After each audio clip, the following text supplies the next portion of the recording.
أعوذ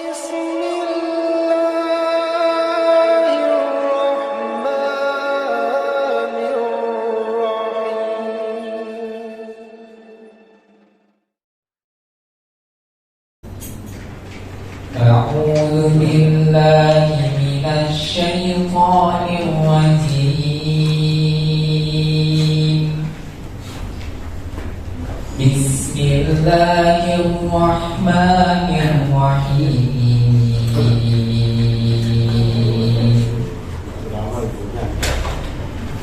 تبارك الذي بيده الملك وهو على كل شيء قدير. الذي خلق الموت والحياة ليبلوكم أيكم أحسن عملا وهو العزيز الغفور. الذي خلق 7 سماوات طباقا ما ترى في خلق الرحمن من تفاوت فارجع البصر هل ترى من فطور ثم ارجع البصر كرتين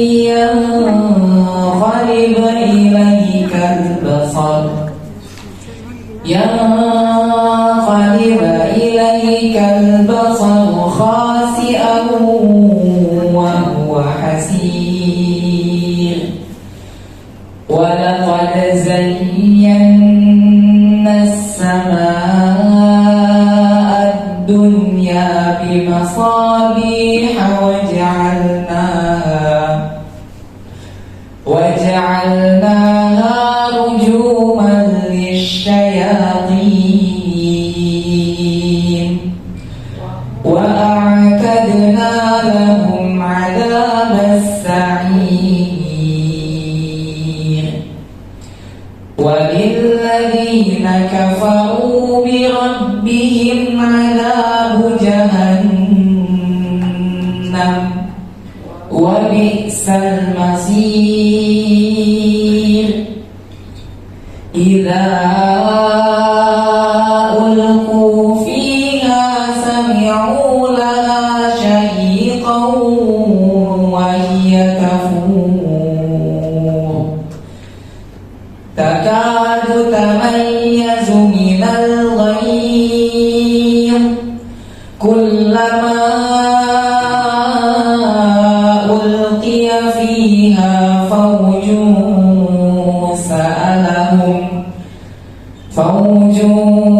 سألهم خزنتها ألم يأتكم نذير قالوا بلى قد جاءنا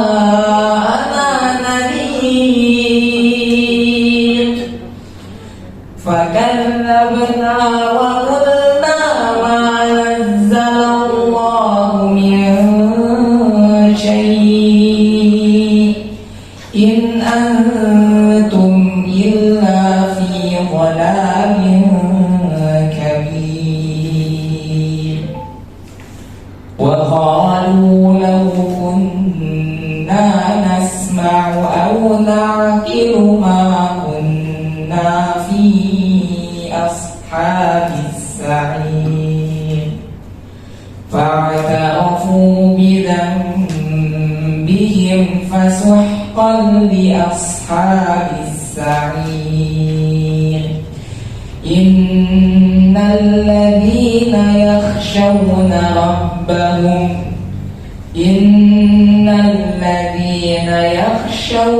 ربهم بالغيب لهم مغفرة وأجر كبير.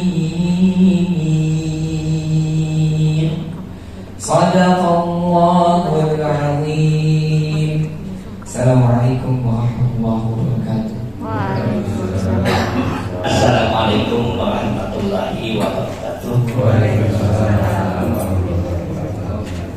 Alhamdulillah alladzi arsala rasulahu bil huda wa dinil haq liyudhhirahu 'ala dini kullihi wa kafa billahi syahida. Asyhadu an la ilaha illallah wahdahu la syarikalah wa asyhadu anna Muhammadan abduhu wa rasuluh.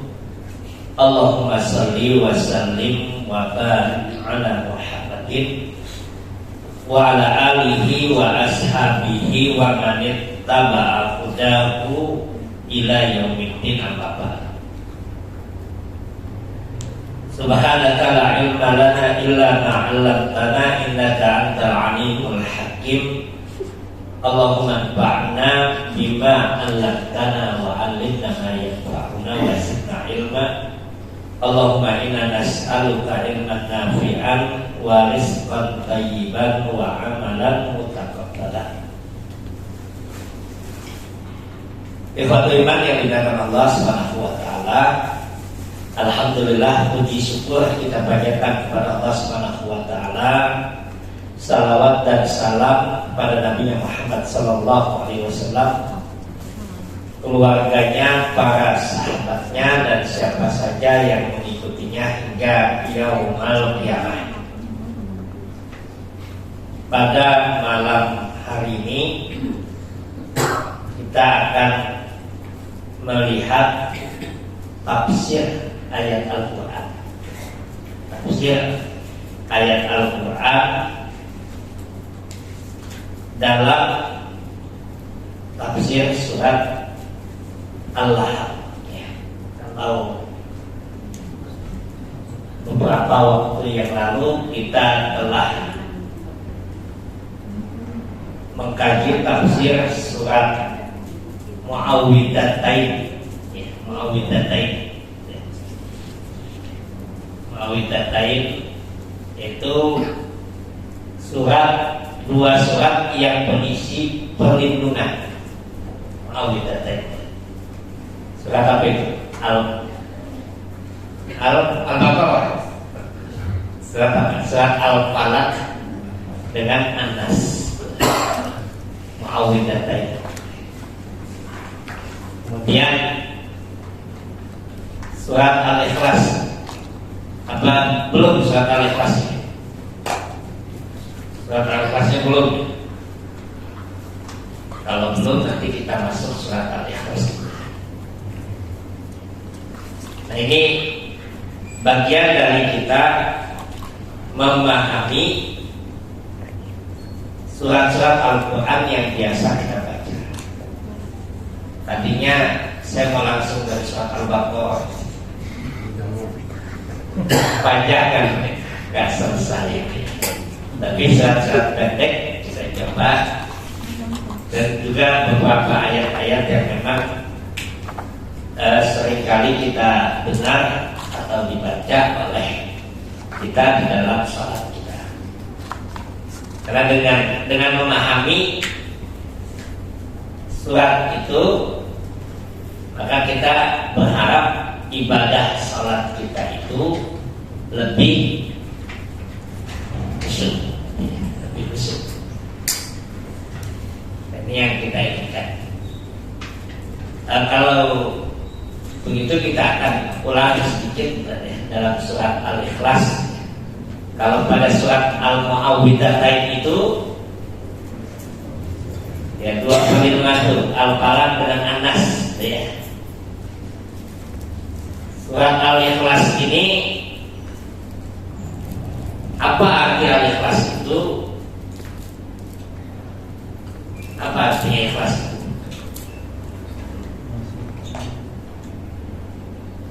Arti surat Al-Ikhlas itu artinya apa?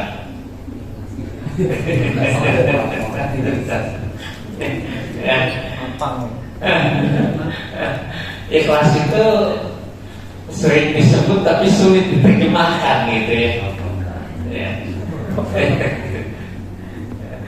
Kalau Agim itu perhatikan ikhlas itu seperti orang yang buang air dan dipikirin lagi. Ya, tadi makan apa. ikhlas itu dalam definisinya Imam Ibnul Qayyim itu disebutkan bahwasanya yang dimaksudkan dengan ikhlas itu fokus at-tawajjuh ilallahi azza wa jalla wa la yaltafit ila ghairihi. Jadi kata Imam Sultan itu yang dimaksudkan dengan ikhlas itu dia semata-mata dia hadapkan kepada Allah Subhanahu wa taala, tidak berpaling kepada yang lain. Itu ikhlas. Itu yang disebutkan dengan ikhlas. Dan kata ikhlas ini berasal dari kata khalasa. Khalas. Kalau bahasa Arabnya khalas itu apa? Khalas itu sudah ya kalau orang Arab bilang. Ini kata khalasa. Khalasa. Yang dimaksudkan dengan khalasa ini dalam bahasa kita itu murni, tanpa campuran. Itu khalas. Khalas itu ikhlas, artinya adalah memurnikan, mengikhlaskan. Maka disebut dengan suratul al-ikhlas. Nah, surat al-ikhlas ini terdiri dari beberapa ayat. Qul huwallahu ahad, Allahus samad, lam yalid wa lam yulad wa lam yakul lahu.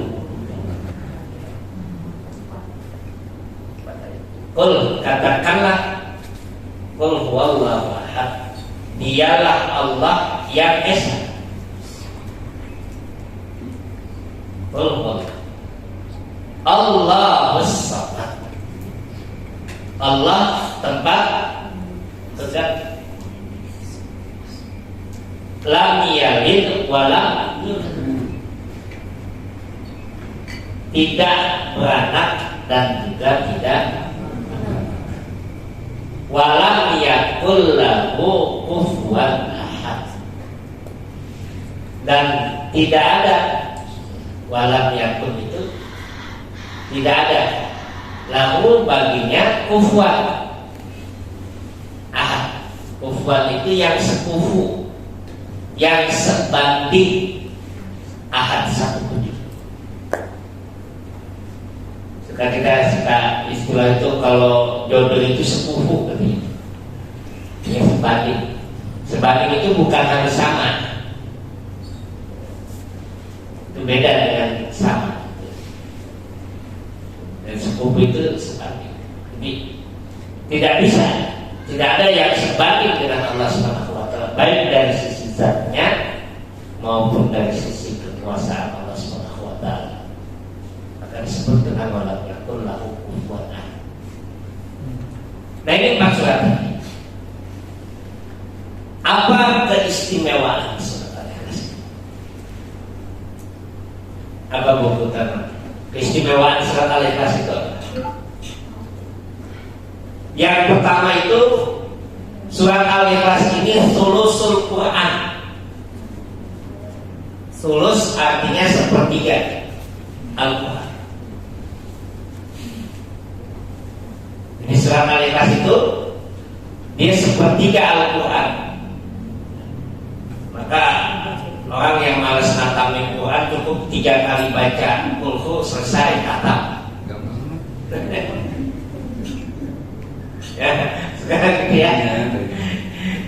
Jadi hadisnya betulkah itu? Betul hadisnya itu. Nabi Sallallahu Alaihi Wasallam itu menyebutkan kepada kita fa'innahu min sulusil Quran. Kata Nabi Sallallahu Alaihi Wasallam itu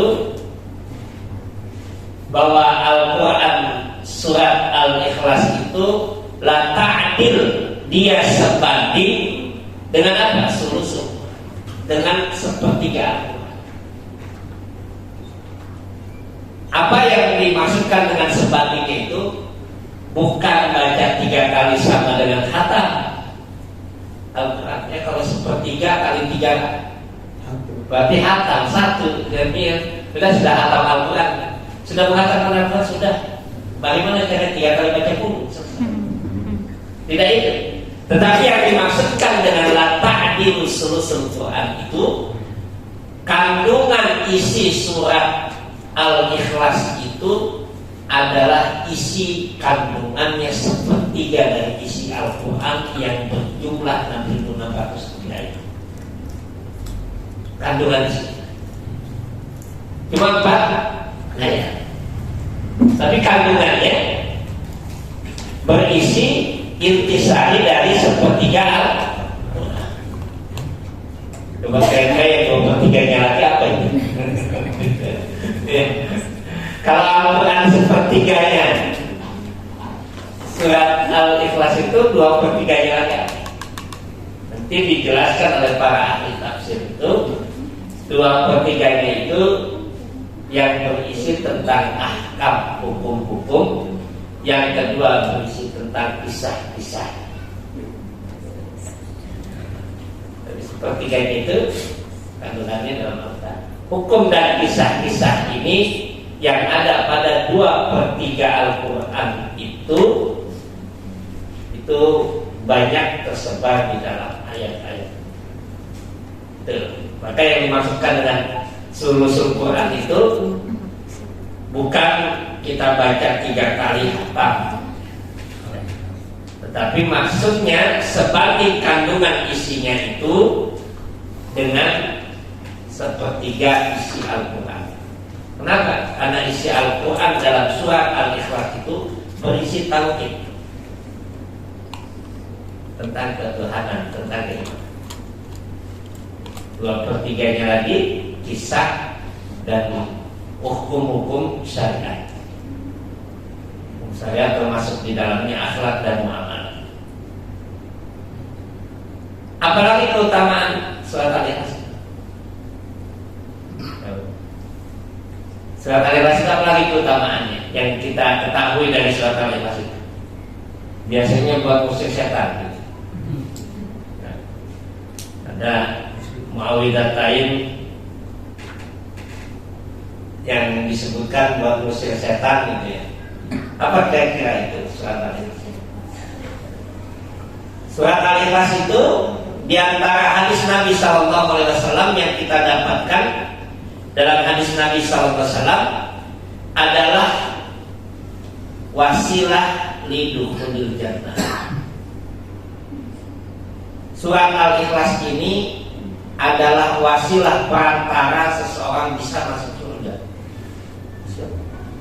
Luar biasa itu. Gimana caranya itu?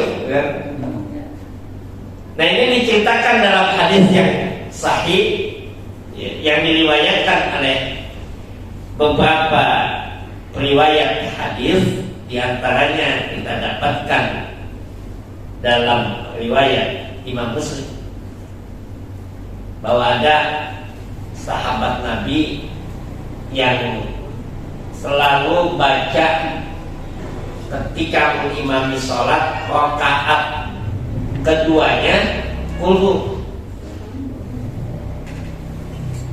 Rakaat pertama bacanya panjang, rakaat kedua qul.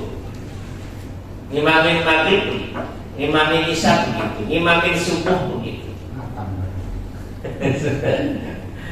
Maka sahabat yang lain protes, makmumnya protes. Makmumnya menyampaikan kepada Nabi, ya Rasulullah, bulan ini si A ini kalau dia baca jadi imam selalu rakaat kedua qul. Lalu apa kata Nabi SAW? Coba tanyakan sama orang tersebut kenapa dia begitu. Apa jawaban sahabat tadi itu? Saya suka membaca surat Qul tadi itu, surat Al-Ikhlas itu karena apa? Karena kandungan isinya yang berkaitan dengan Allah SWT. Jadi itu alasannya. Kalau tanya ke saya, kenapa membaca Qul rakaat kedua? Pendek. Hafal kedua kepala. Tapi kalau sahabat tadi itu ketika ditanya kenapa dia membaca Qul, tanyakan kata Nabi SAW. Lalu kata orang tadi, saya menyukai membaca surat Al-Ikhlas ini Karena kandungan isi surat Al-Ikhlas itu tentang Allah SWT. Apa jawaban Nabi SAW? Kabarkan kepadanya bahwa Allah menyukai dia dan memasukkan dia ke dalam surga karena cintanya kepada surat Al-Ikhlas. Maka kalau yang suka baca surat Al-Ikhlas niatnya tinggal dirubah. Jangan karena pendeknya itu. Jadi karena kandungan isinya itu, cuma niatnya aja yang beda itu. Pertama baca kulhu, kedua juga kulhu. Pertama kulhu, kedua kulhu, kenapa alasannya pendek gitu ya? Atau karena alasannya tidak hafal yang lain gitu misalnya. Bagaimana? Kalau dia 2 rakaat baca kulhu secara umum ya boleh saja. Rakaat pertama kulhu, rakaat kedua kulhu, rakaat ketiga nggak baca surat, apa?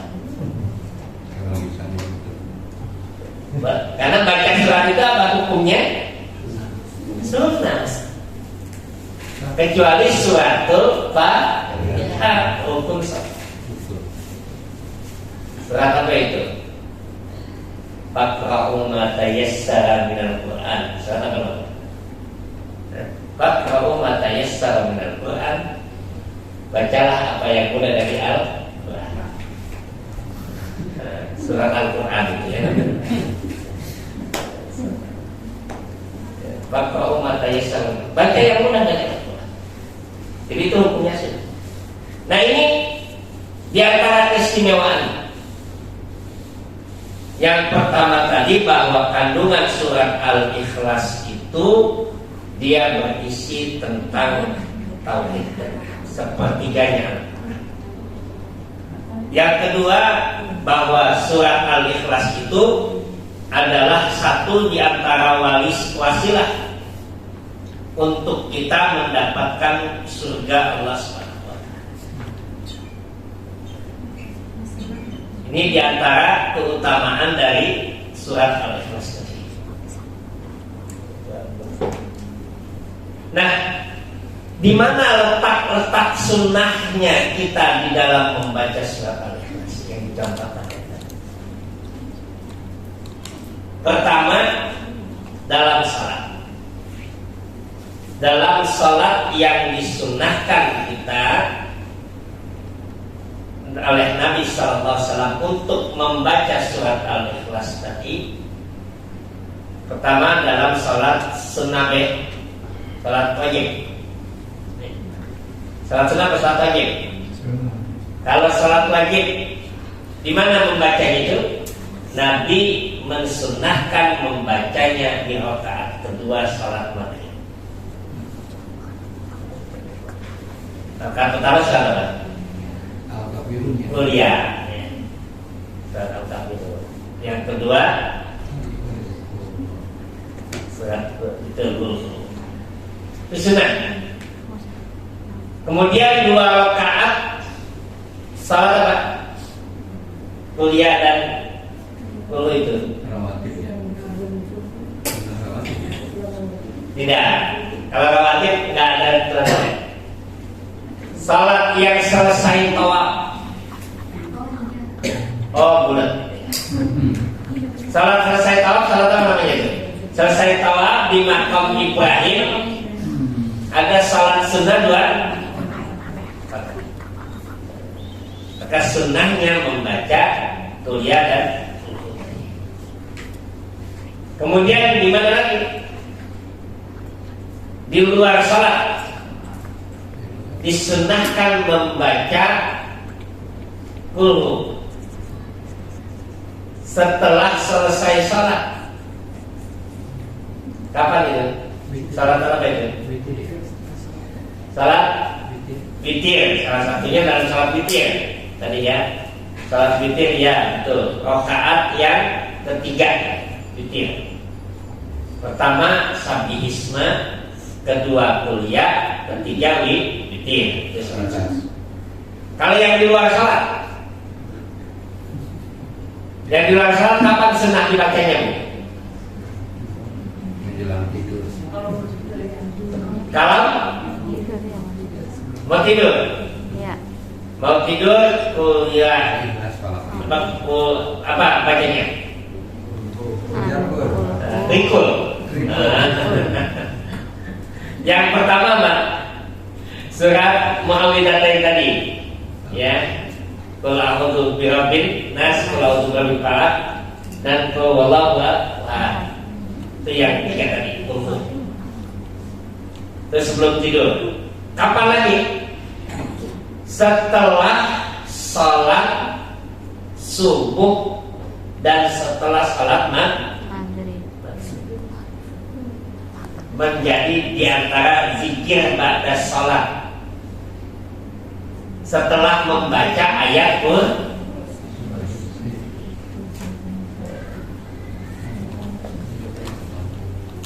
Jadi setelah habis subuh itu sunnah juga itu. Setelah habis subuh, salat subuh itu, lalu kemudian selesai salat kita berzikir istighfar 3 kali, lalu kemudian Allahumma antas salam wa minkas salam, tabarakta ya dzal jalali wal ikram, Allahumma la mani'a lima a'taita wa la mu'tiya lima mana'ta wa la yanfa'u dzal jaddi minka jadd. Terus Allahumma anta rabbi, terus bilang zikir. Lalu kemudian sunnah ketika setelah salat subuh dan setelah salat maghrib itu membaca surat tadi. Setelah surat ayat kursi, surat Muawwidzatain dan juga Al-Ikhlas. Sunnah ini. Berapa kali dibaca? Boleh dibaca 1 kali saja semuanya. Boleh dibaca 3 kali 3 kali. Sunnah. Salat subuh dan maghrib. Bahkan yang berikutnya disunnahkan membacanya, dan Nabi biasa membaca pada saat zikir pagi dan azkar sabah wal masa. Azkar artinya zikir. Zikir pagi dan petang. Kemarin ada yang nanya itu, kalau di Turki boleh nggak zikir dibaca keras-keras itu? Boleh. Kalau buat pengajaran kayak di sekolah gitu, dibaca keras. Kalau di sekolah itu biasa di muallimin atau di pesantren, kemudian itu dibaca dengan keras, atau di TK kita kalau selesai sholat berjamaah kembalinya dengan tadarru'an wa khufyatan wa dunal jahri minal qaul. Surat apa itu? Surat Al-A'raf. Ayat berapa itu? Coba Bapak lihat tuh, surat Al-A'raf ayat 207 ya. Surat Al-A'raf itu dibacanya dengan apa zikir itu? Wadhkur rabbaka tadarru'an wa khufyatan wa dunal jahri minal qaul. Dan zikirlah kalian wadhkur rabbaka tadarru'an dengan merendahkan, wa khufyatan dengan rasa, wa dunal jahri tidak mengeraskan baca. Ada surat Al-A'raf enggak? Ayat 207 coba.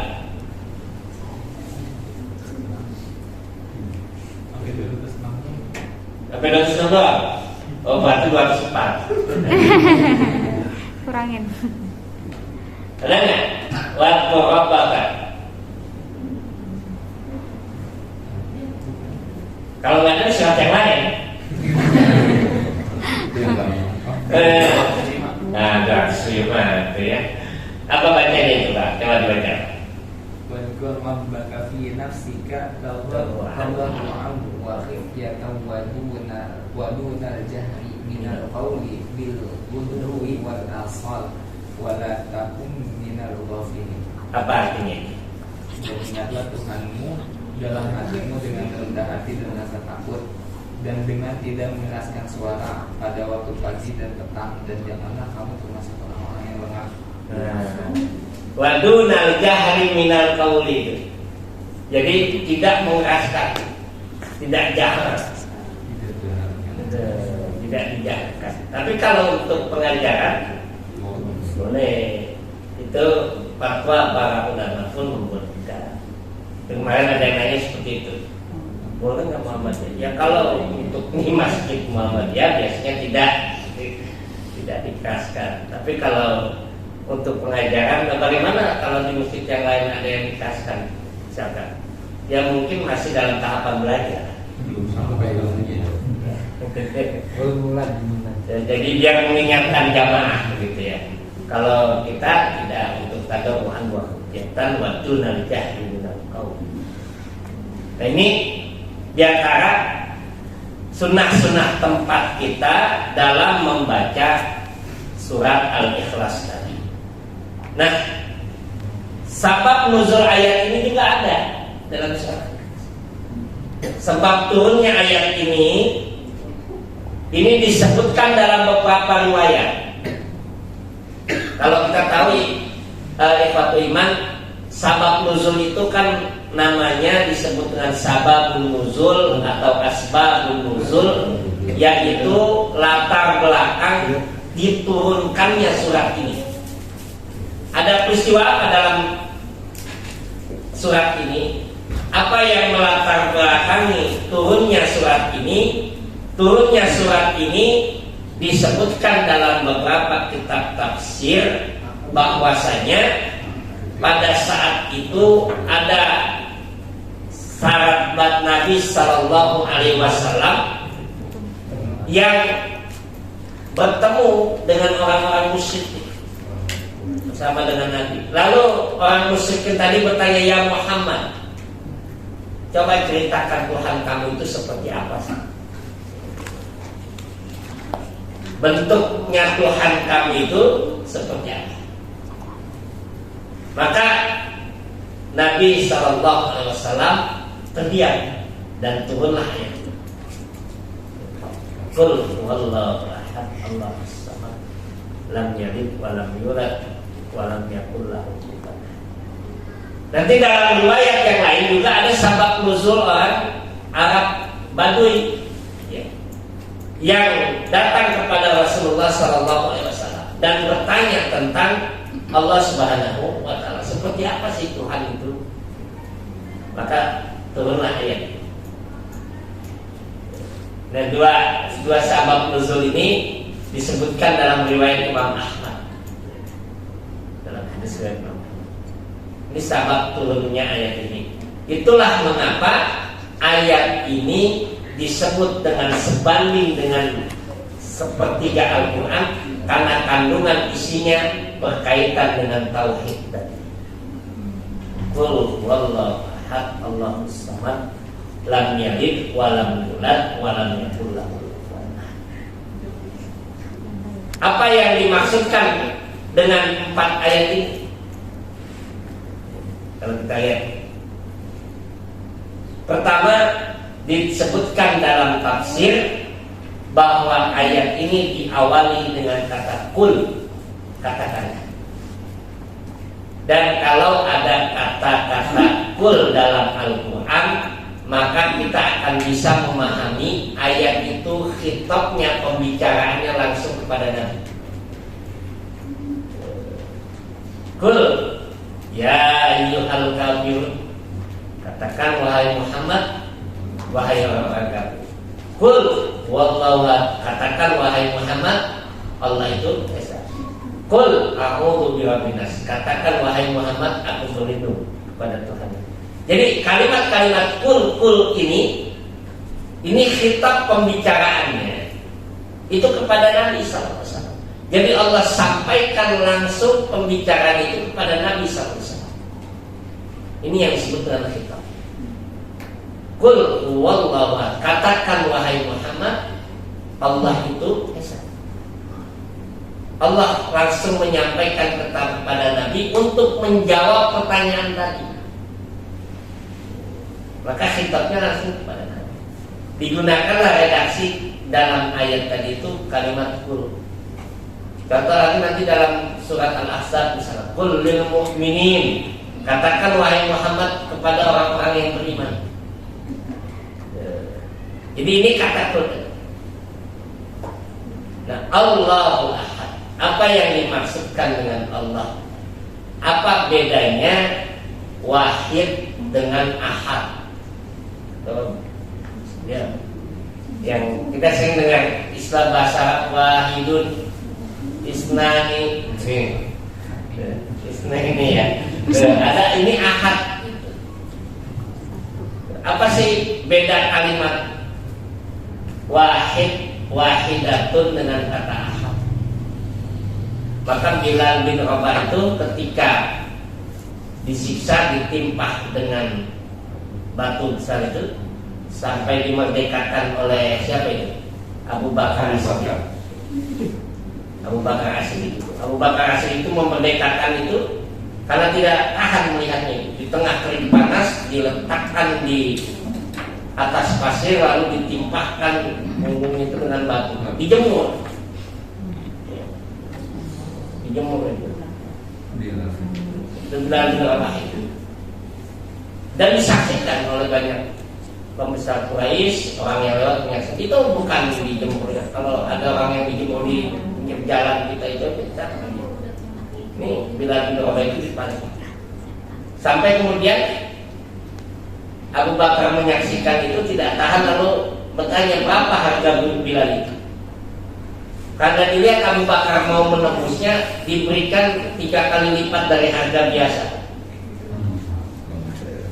Lalu bayar sama Abu Bakar itu tanpa ditawar. Kalau ibu-ibu ya nanti nawar dulu berapa nih bisa setengahnya. Tapi kalau Abu Bakar itu tidak tahu.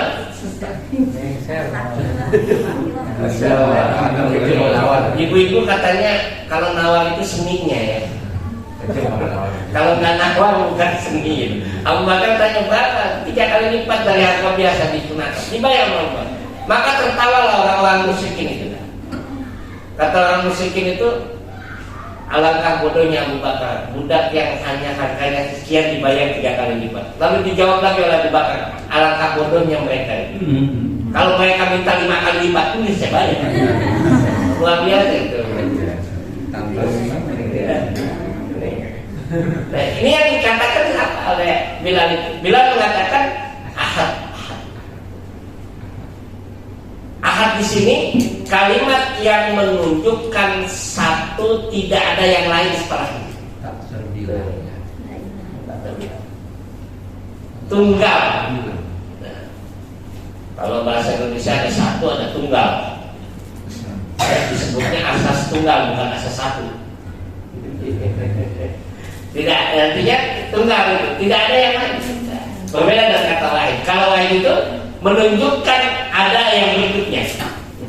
Tapi ahad ini menunjukkan tidak ada lagi setelahnya. Kulullah. Allahus Samad. Allah itu tempat bergantung. Bergantung apa yang dimaksudkan dengan kata samad di sini? Yang dimaksudkan dengan kalimat Allahus Samad ini nanti dalam beberapa tafsir akan kita dapatkan bahwa yang dimaksudkan dengan kalimat Allahus Samad itu dijelaskan oleh Abdullah bin Abbas bahwa Allah itu tempat bergantung, bersandar seluruh makhluk. Pusatnya itu kepada Allah Subhanahu wa Ta'ala. Maka disebut dengan Allahus Samad. Kenapa? Karena Allah adalah zat yang maha sempurna yang menciptakan segala sesuatu. Sehingga sangat wajar kalau semua bergantung berpusat kepada Allah Subhanahu wa Ta'ala. Dan sangat kurang ajar kalau seandainya ada orang yang bergantung kepada selain Allah. Jadi terusan. Jadi kalau sangat wajar, kenapa? Karena semua pusat itu pada Allah. Tetapi sangat kurang ajar ketika ada orang yang dia tidak bergantung kepada Allah. Dia bergantung kepada yang lain, dan itulah yang disebut dengan Maka kenapa disebut dengan kemusyrikan itu? Dengan kezaliman yang sangat besar. Karena dia meletakkan sesuatu ibadah itu kepada selain Allah. Padahal Allah yang memberikan. Allah yang memberikan. Maka nanti perhatikan ayat-ayat Allah yang menyebutkan tentang kata tawakal itu selalu dikaitkan dengan keimanan. Selalu dikaitkan dengan keimanan. Fatawakkalu in kuntum mu'minin. Maka kamu hendaklah bertawakal kepada Allah, bergantung, berpasrah kepada Allah Subhanahu wa taala. In kuntum mu'minin, jika benar-benar kamu orang yang beriman. Jika keimanan kamu itu benar, bertawakalnya itu kepada Allah Subhanahu wa taala. Seperti apa tawakal itu? Bergantungnya itu seperti apa? Haqqat tawakkuli. Dia benar-benar bertawakal, bersandar kepada Allah dengan tidak menafikan atau menghilangkan ikhtiar, tapi dia berikhtiar secara maksimal, lalu dia serahkan seluruh keputusan itu kepada Allah. Orang belajar mati-matian mau ujian gitu, ya hasilnya ke Allah. Allah yang menentukan. Orang belajar mau itu apa, berusaha ikhtiar, Allah yang menentukan. Kalau bukan Allah yang menentukan. Tapi sepintar apapun kalau bukan ketentuan Allah nggak bisa. Tapi kalau Allah sudah ingin menentukan itu sudah. Dulu saya pernah ceritakan itu kepada anak itu. Ketika tes masuk LIPIA itu lembaga ilmu pengetahuan Islam Arab itu, Universitas Jamiatul Imam Ibnu Saud cabang Saudi. Tes itu pertama tes tertulis, lulus, selesai. Wawancara langsung orang Arab ya. Nah kalau wawancara itu tidak ada kaidahnya, dia nanya seenaknya aja. Ya kita nggak ada cerita belajar, cuma dia pengen tahu mampu nggak kita dengan bahasa. Karena ya dari pondok pasif bahasa Arabnya langsung diajak ngomong. Kalau teman-teman yang dari kantor itu rata-rata aktif gitu. Wajib. Tapi yang dari satu kami itu dulu ya asik. Karena ngomong udah berapa menit dia ngomong, dia tanya waktu itu saya masih ingat. Hal Arabta Imam Syafi'i. Apakah kamu tahu siapa Imam Syafi'i? Disuruh baca kita biografinya Imam Syafi'i. Saya mau jawab apa ini? Saya mikir begitu, ada yang ketok pintu, tok. Ngomong kamu datang bahasa Arab. Kelas ya anak kelas. Selesai dah. Jadi saya nggak lanjutin ngomong. Tahu-tahu 3 hari kemudian lulus. Jadi itu bukan karena pintar bahasa Arab, karena kebetulan aja. Nah ini yang kalau yang pada saat itu maksudnya sudah kita ikhtiar maksud. Sebab setiap orang wawancara saya tanya tadi ditanya apa, macam-macam lah tanya. Jadi ini yang disebut Allah SWT dalam ikhtiar ini begitu. Maka kenapa kita disampaikan dalam surat ini oleh Allah Subhanahu wa taala, Allahu Samad itu Allah tempat bergantung. Tempat bergantung segala urusan permasalahan kita. Lam yalid wa lam yulad. Lam yalid wa lam yulad wa lam yakul lahu kufuwan. Tidak ada satupun yang sebanding dengan Allah. Baik Allah itu disamakan dengan makhluknya atau makhluk itu disamakan dengan Allah. Tidak akan ada. Maka disebut walam yakul lahu kufuwan. Nah ini kandungan singkat dari surat Al-Ikhlas tadi. Itu yang berisi tentang nilai-nilai tauhid yang disebutkan oleh Allah Subhanahu wa taala. Dan surat ini menjadi bantahan terhadap orang-orang musyrikin yang meyakini bahwa Allah itu berbilang, Allah itu beranak, Allah itu diperanakan. Bahkan orang-orang musyrikin Arab dulu itu meyakini bahwa Allah punya bagi mereka anak laki-laki dan anak perempuan itu adalah anak Allah. Kalau bagi mereka, maka turun ayat. Jadi ini bagi bantahan kepada mereka dengan sabab musyrik tadi. Itulah kenapa kita diulang-ulang dalam sunnah-sunnah yang disebutkan. Dan mudah-mudahan ini ada manfaatnya. Sudah jam 9, jadi surat Al-Lahab-nya belum gitu ya. Mengulang surat Al-Ikhlas ini. Mudah-mudahan ada manfaatnya. Nasrum minallahi wa fathul qarib wa basyiril mu'minin. Wassalamualaikum warahmatullahi wabarakatuh.